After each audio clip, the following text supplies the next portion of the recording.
Well, that's not bad then, really, is it? £572,197. Not bad. Pretty good, really. Yeah.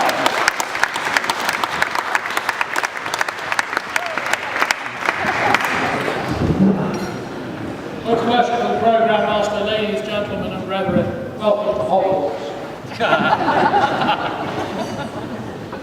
Sharing is caring, Brother President. But I'm not going to share in some of the ideas of the Grand Secretary. I thought they were quite, well, never mind what I thought. May I offer you a very warm welcome to the province of East Anglia, and I hope that you have truly enjoyed this banquet celebrating the 145th Mark Benevolent Fund Festival here in the elegant surroundings of St Andrew's Hall. Tonight is quite likely an evening of rejoicing as we not only celebrate the total of £570,197,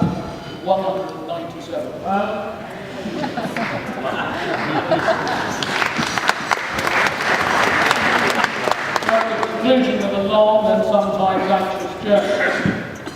Through it all, the generosity of the brethren has never ceased to humble and surprise me. And we must never forget how we arrived at such a magnificent sum. It is the collection of many individuals' personal giving. Most worshipful Programme Master, I offer no excuses as I take a moment to reflect upon our journey and to thank those brethren who have given so freely of their time to achieve our target and this banquet. Our dedicated festival committee was so ably led by Worshipful Brother Ray Clark, my Deputy Provincial Grand Master, who has been a tower of strength and a tireless worker for not only tonight, but for the appeal as well. I have had so many telephone calls from Ray about this, about that, and all of them almost always ended with, well, I don't want East Anglia to be seen as the poor relation. Well, Ray, I think I can say on behalf of us all, congratulations, you have well and truly done us proud.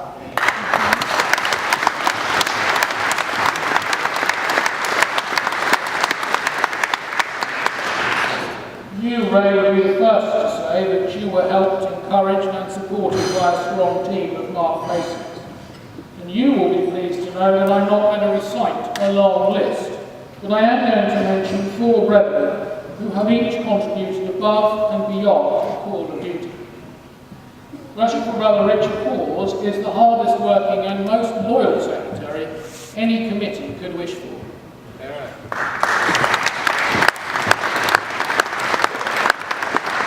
Worshipful Brother Peter Brown, our financial genius, who looked after all of the money like it was his own.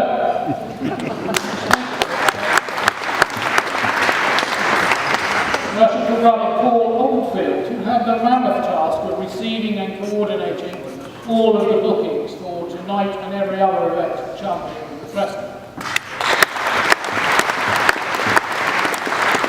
And Worshipful Brother Steve Franklin, the ever-present Secretary of the Provincial Stewards Lodge, who took up every challenge asked of him and delivered more.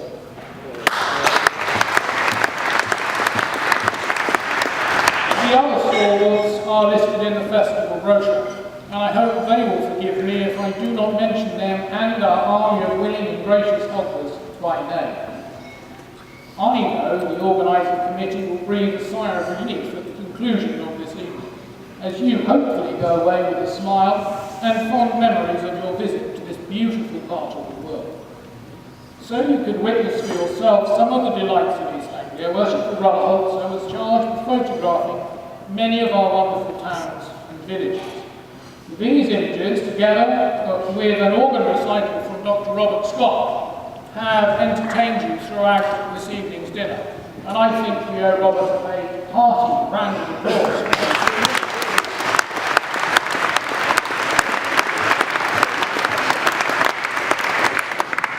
Our Provincial Stewards Lodge, who very kindly dined in Blackfriars Hall, and I actually think they had the best end of the deal programme after it was cooler there than it is here.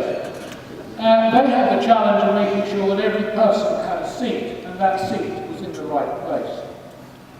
Programme Master, there is another group whom I would like to mention, colloquially known as the 4th floor. The Grand Secretary, very worshipful Brother Tarrant, the Financial Officer, Mrs. Ridley, Worshipful Brother John Roberts and Brother Darren Coleman, amongst others, for their unflagging assistance and advice. Their response to any query which we had, any radical idea we proposed, was always met with good humour and common sense advice, although sometimes I'm sure we must have driven them mad with frustration. I'd also like to mention the Grand Director of Ceremonies, Very Worshipful Brother President Jones, and his team of deputies for their charm and courtesy tonight, and on the other occasions when they have visited themselves upon my province.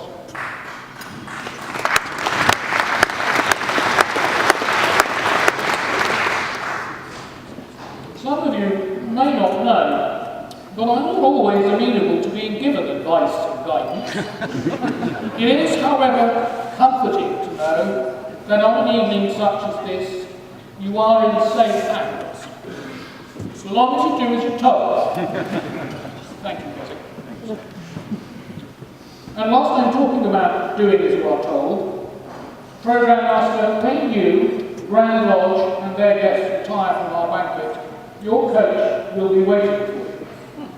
Could I please ask all other guests travelling back to their hotels by coach to remain in their seats until that coach number is called?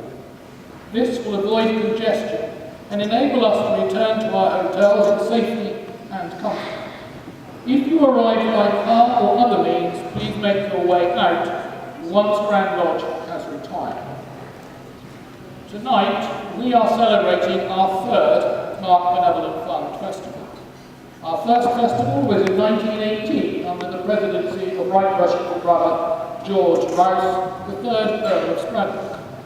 The total that year was £10,000. Our second was in 1966 under the presidency of Right Worshipful Brother John Rouse, the 4th Earl of Stradbroke. That year we raised £38,381.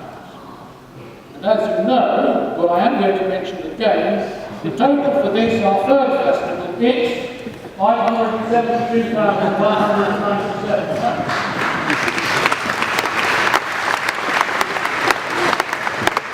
And Brother East Anglia, you will be pleased to know that judging by historical data, we will next hold a festival in 2061. I will be 104 years of age, and if I'm blessed by the great architect to be here, I will buy the wine.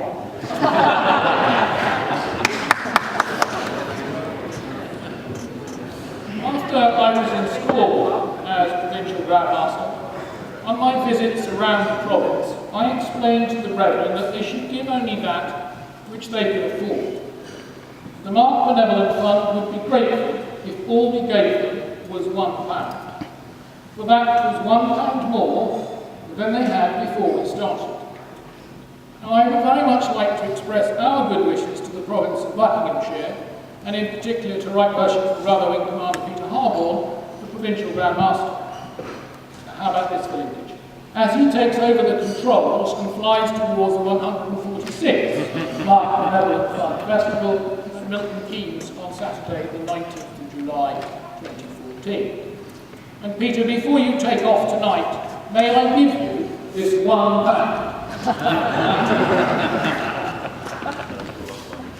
And he took it as well.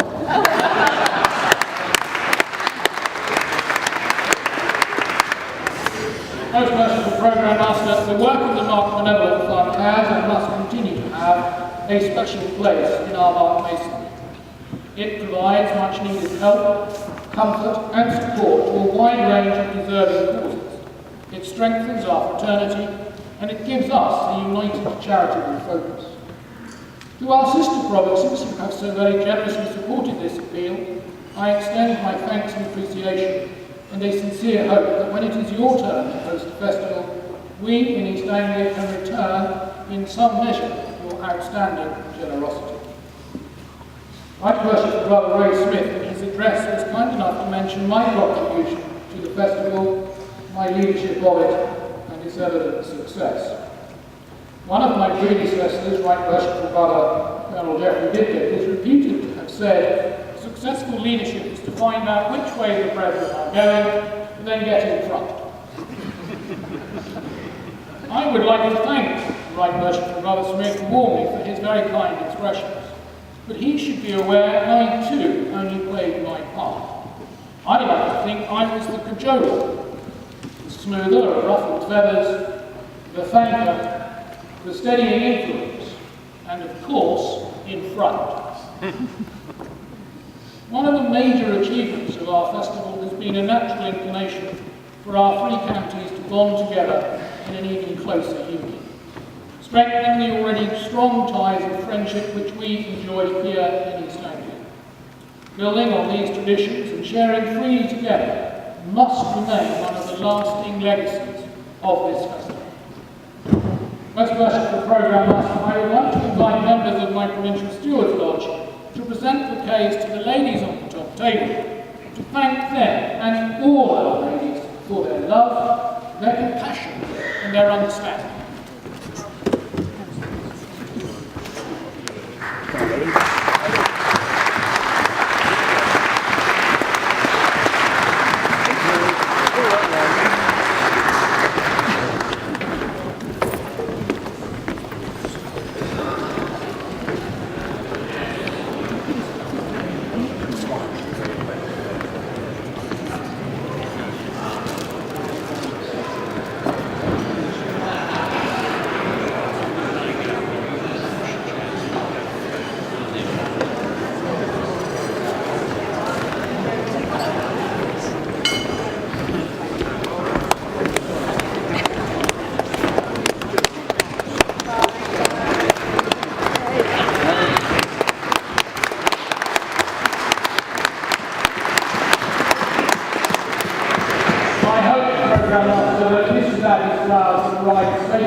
So that you don't have to carry them on the train into the home tomorrow. My final and my greatest thanks are reserved for the brethren of my own province and their families. They have been tireless in their ingenuity in raising money, their enthusiasm, their solidarity, and their good humour during the long quest for our time. And I think it must be right, sir, for us to acknowledge that tonight at least, East Anglia is the finest marked province in the Constitution.